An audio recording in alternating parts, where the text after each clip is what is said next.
I hope that you are having a great day, and welcome to the Monday, April 6th lecture for our Media and Politics course. So I got to tell you, I'm actually recording this, as I often do, on Sunday night, and I stupidly, sitting in my kitchen, and I stupidly started our dishwasher like 10 minutes ago. So if you hear some whooshing in the background, just know that we're going to have clean dishes tomorrow, right? So maybe annoying for y'all to hear, but at least I'm going to have a plate to eat a bagel on tomorrow morning. So, anyway, I hope you're all doing well.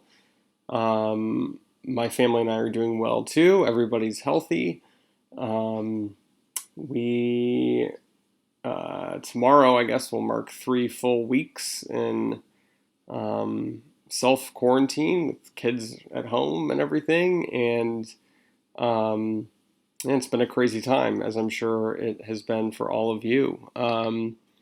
If you, One thing I want to mention before I forget, if we've started registration for the fall semester, and obviously TW is hoping very much to go back to in-person courses this fall.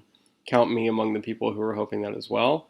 But a lot of you, I'm sure, have advising questions. I've already helped a number of you out with advising questions. But if you have them, please email me as soon as you can, and I'll respond to you as quickly as I can as well. One thing that you really need to be aware of if you're planning on graduating in the spring of next year is that certain classes are offered in the fall and certain classes are offered in the spring.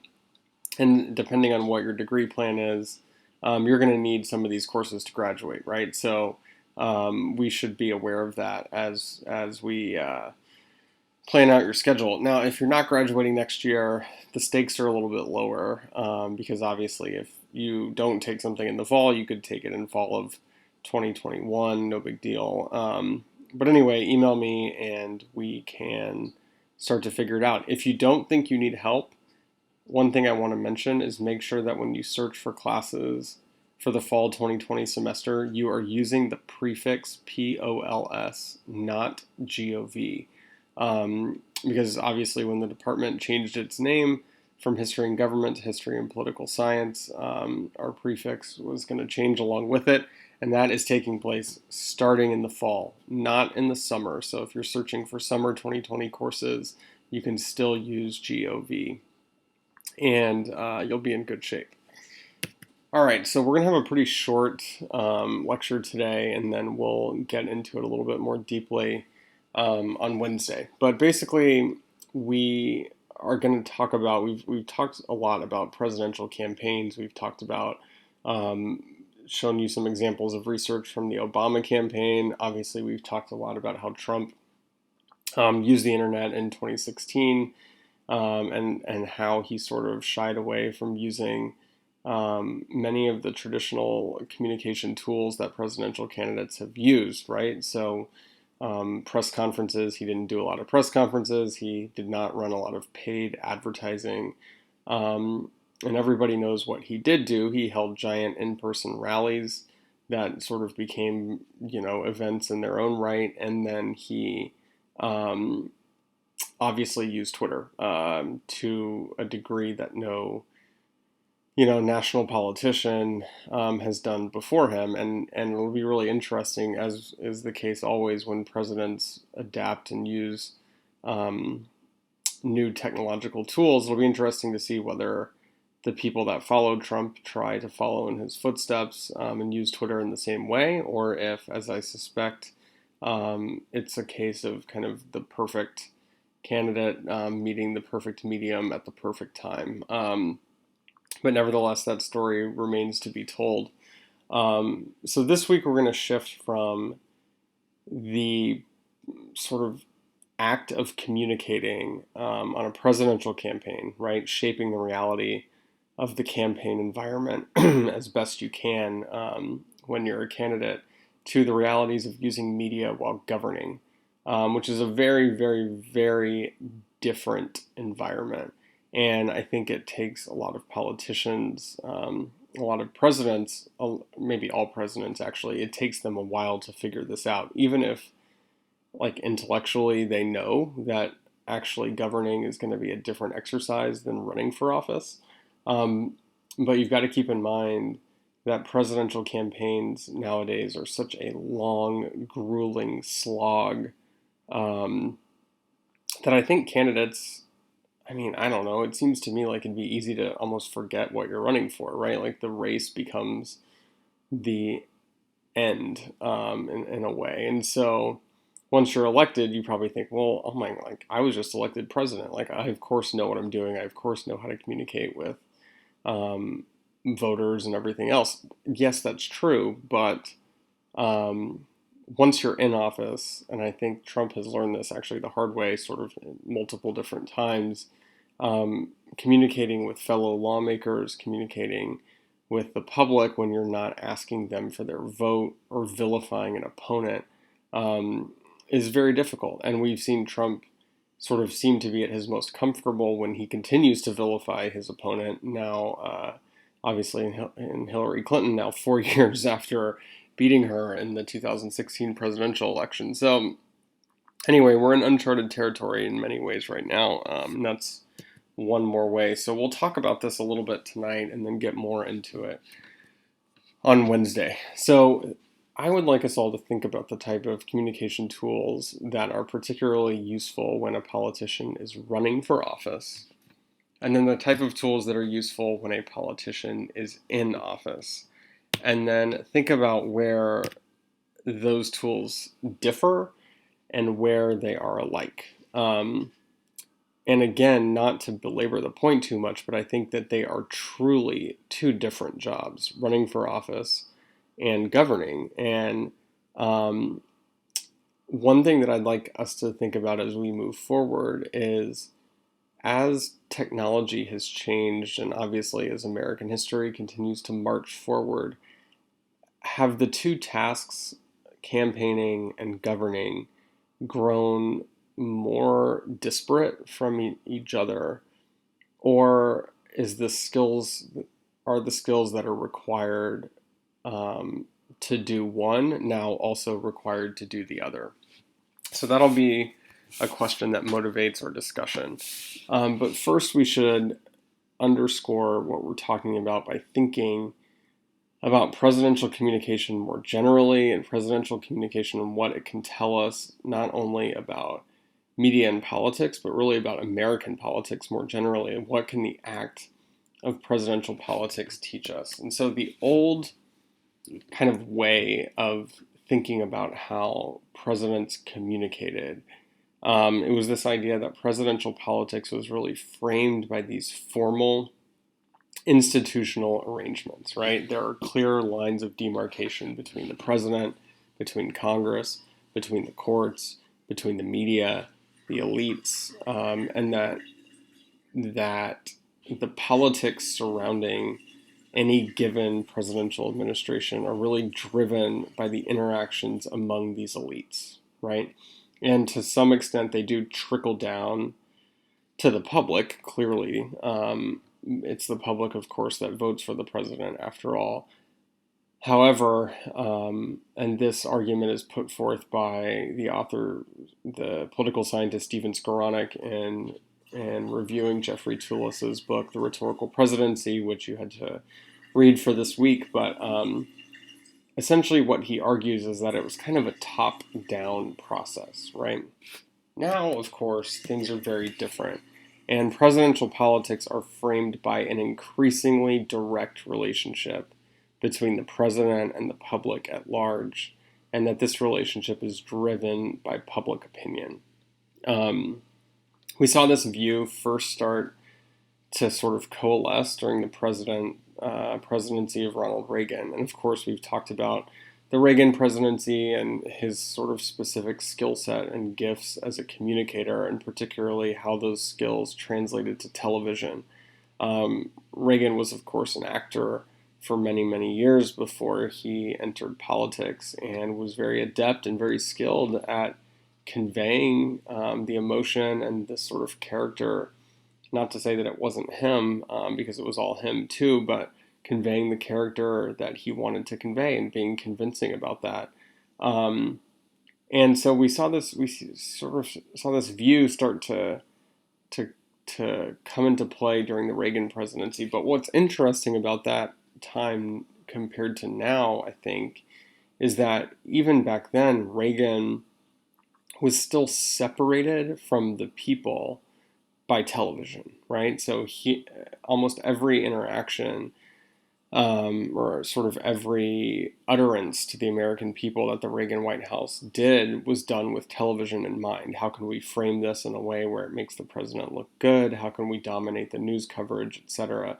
And what you're dealing with then is the gatekeeping function of the mass media, right? How can we get the media to cover what we're doing in a way that makes them think it's worth their time, right? And so what's different between that era and now, of course, with Trump, is that when Trump uses the communication tools at his disposal, like Twitter, for example, he's not relying on anybody to make the determination of whether what he's saying is newsworthy, right? He's communicating it instead directly to his tens of millions of followers. This is a very, very different model, even though I think that they are both drawn from this relationship, a direct relationship between the president and the public, which is driven by public opinion. But in the case of Trump and Twitter, that relationship may be a little bit more direct than it was with Reagan and television. And so this Skoranek piece is a little bit difficult to get through, but I really like what he's saying here in reviewing this book, The Rhetorical Presidency. He talks about how we really can't think of the history of presidential politics as like changing in this linear way, right? Whenever new technologies are introduced, that's just not how it works. The past sort of actions and routines of communication undertaken by previous presidents are then layered, covered with new layers, right, by the habits and the routines of new presidents. And that really, these changes in how presidents communicate with the public are actually indicative of like fundamental changes in what it means to govern America, right? How does our conception of democracy work? How does our conception of federalism work? And what Skoranek argues is that presidential communications, and I'll expand a little bit more on this on Wednesday, really then become what he calls a potent tool for a cultural interpretation of American politics, right? So where does politics sit within the culture? What does it mean to govern in America? What does executive leadership look like and sound like? How is it framed? How has it evolved? He asks some really, really interesting questions, again, in a sort of wordy and difficult to understand book review. But my hope is that we can keep exploring these lessons on Wednesday. But first, I wanted to put forth two different descriptions of presidential power. And you may have come across these names before, but they're kind of the two sort of, I almost said two North Stars. Can you have two North Stars? The two pole stars, I guess, of the presidential politics and presidential power literature. And I think it's worth spending a little bit of time on each one. So Richard Neustadt was a political scientist who taught at Harvard for many years and worked in Franklin Roosevelt's administration, actually during the New Deal, and then continued to be involved in national politics. And to him, presidential power was rooted in a president's ability to bargain behind closed doors with other politicians, other elites, right? Such as members of Congress, members of his or her own party. So it's this very kind of cloistered, behind closed doors method of communicating. And that as long as a president was adept at doing that, then they could be considered an effective wielder of presidential power.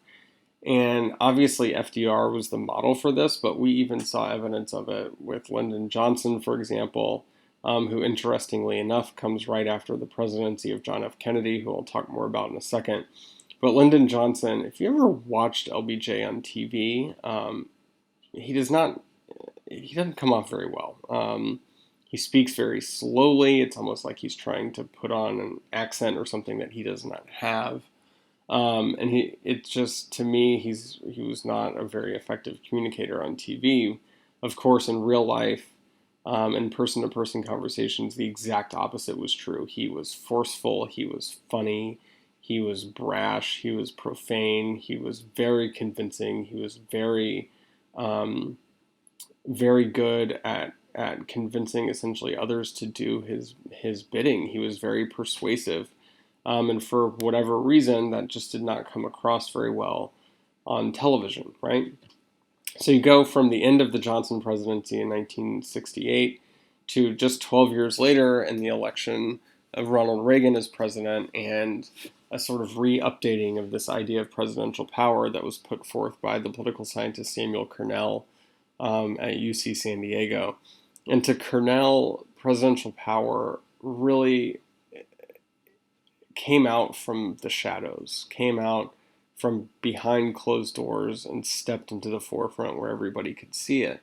And essentially, presidential power then was rooted in the ability for the president to go over the heads of elected officials and sell policies directly to the American public. And this phrase Cornell called going public. And then here, obviously, the role of the people is to then put pressure on their elected officials. And so if we think of Trump in this respect, Trump is clearly a going public president, right? I'm not sure that anybody would consider him a tactical legislative genius at this point. But what's interesting about Trump's attempts to go public is I think that for the most part, they're actually not even aimed at the entire country. They're aimed at his base, which is a real difference compared to the Reagan presidency, for example.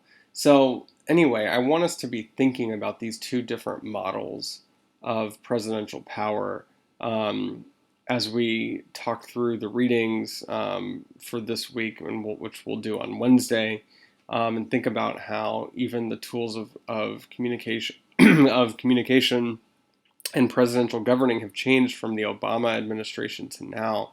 I think they've been significant as well. So at any rate, that's all for me today. Again, I told you this was going to be kind of a short video, but I hope that you're doing well. I love to hear from you, so please email me. Stay safe, wear a mask in public, wash your hands, and, don't sneeze on people, I guess, right? So have a good one, and I'll talk to you all Wednesday.